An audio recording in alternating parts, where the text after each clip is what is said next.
барлығымызға белгілі Талго оқиғасы кезінде сол жаңағы құрбан болған кісі айтты ғой, бапты жаңа қылмыстық кодекстің 120 бабы 2 бөлімі 1 тармағына ауыстыруға өзім өтініш бердім.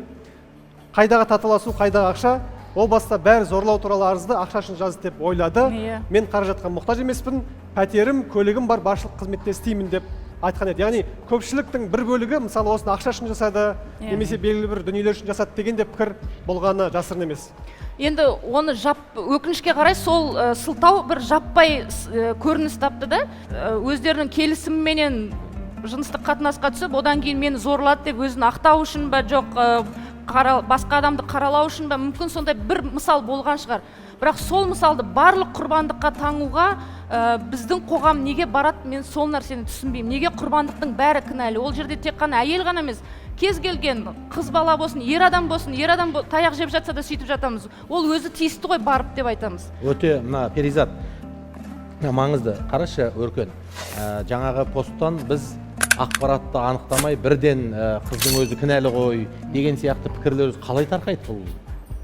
Бұл пост шындық дейміз ғой.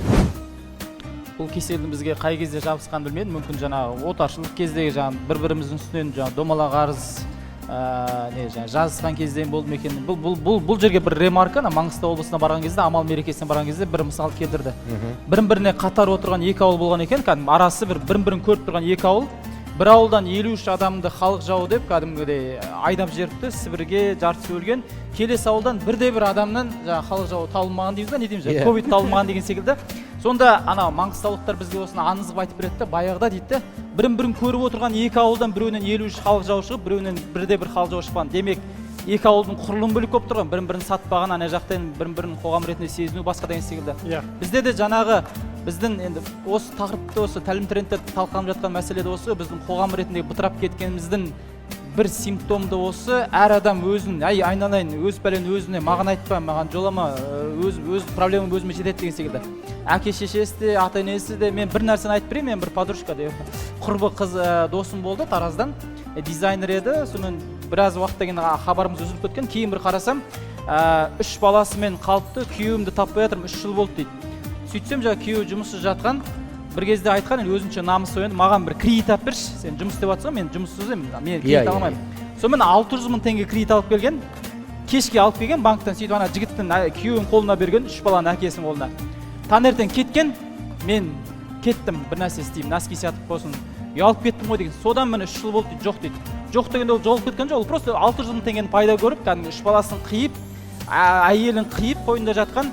Кәдімгідей әке ата-анасына хабарласамыз дейді, балаңыз қайда, әкелер баласы іздеп жатыр, әкеміз қайда, білмейміз дейді, хотя біледі.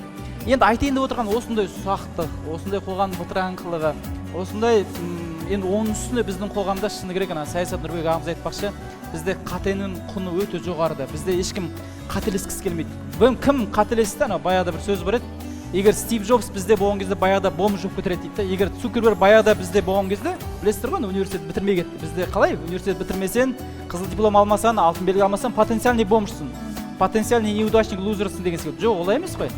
Қателікпен адам өседі, жаңа қателіктен өтсең, сен сынақтан өтесің, солай тұлға ретінде қалыптасасың деген секілді.